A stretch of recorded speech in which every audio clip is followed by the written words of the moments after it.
আসসালামু আলাইকুম। আপনি কি জানেন কখন শিশুর পেট ব্যথা জীবন সংশয় হতে পারে? আমরা আলোচনা করছিলাম শিশুটির পেট ব্যথার গুরুত্বপূর্ণ কারণগুলো নিয়ে। তারই ধারাবাহিকতায় আজকে জানবো অ্যাপেন্ডিসাইটিস নিয়ে। অ্যাপেন্ডিক্স হলো আমাদের পেটের নাড়ি বা অন্ত্রের একটি অংশ, লার্জ ইন্টেস্টাইন বা বৃহদান্ত্রের সাথে লাগানো আঙুলের মতো ছোট একটি থলি। আগে ধারণা করা হতো অ্যাপেন্ডিক্সের কোনো কাজ নেই, কিন্তু বর্তমান গবেষণায় জানা গেছে এর বেশ কিছু গুরুত্বপূর্ণ কাজ আছে। যেমন অ্যাপেন্ডিক্স পেটের প্রতিরোধ ক্ষমতা বাড়াতে সাহায্য করে, অন্ত্রের ভালো ব্যাকটেরিয়া জমা রাখার জায়গা হিসেবে কাজ করে। কিন্তু যখন অ্যাপেন্ডিক্সে খারাপ জীবাণু ঢুকে বা ভেতরে ময়লা আটকে যায়, তখন অ্যাপেন্ডিক্স ফুলে গিয়ে ইনফ্লামেশন বা প্রদাহের সৃষ্টি হয়। অ্যাপেন্ডিক্সের এই প্রদাহকেই বলা হয় অ্যাপেন্ডিসাইটিস। সাধারণত 6 বছরের বেশি বয়সী শিশুদের মধ্যে অধিক দেখা যায়, তবে ছোটদেরও হতে পারে। লক্ষণগুলো কি কি? পেট ব্যথা। অ্যাপেন্ডিসাইটিসের লক্ষণ শুরু হয় সাধারণত পেট ব্যথা দিয়ে। ব্যথা প্রথমে নাভির চারপাশে থাকে, পরে ডান দিকে নিচে চলে যায়।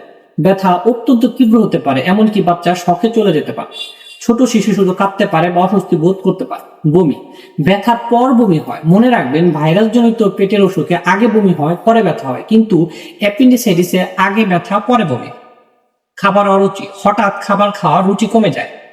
জ্বর সাধারণত হালকা থাকে, কিন্তু অ্যাপেন্ডিক্স ফেটে গেলে জ্বর অনেক বেড়ে যায়।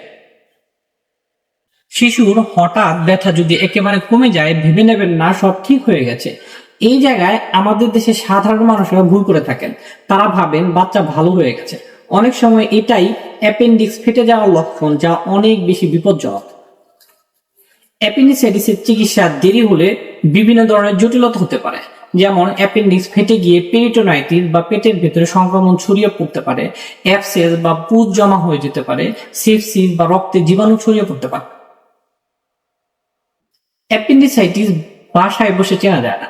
যদি শিশুর পেটের ব্যথা দীর্ঘস্থায়ী হয়, সঙ্গে বমি, খেতে না চাওয়া আর জ্বর থাকে, তাহলে দেরি না করে দ্রুত ডাক্তারকে দেখান।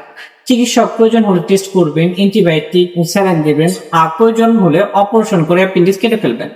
মনে রাখবেন, অ্যাপেন্ডিক্স কেটে ফেললে পরবর্তী জীবনে তেমন কোনো সমস্যা হয় না।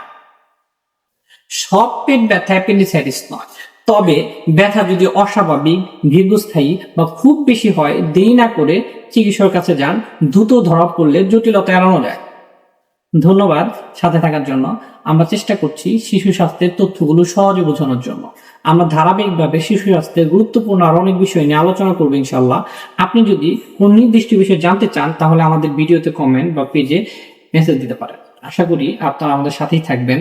আসসালামু আলাইকুম ওয়া রাহমাতুল্লাহ।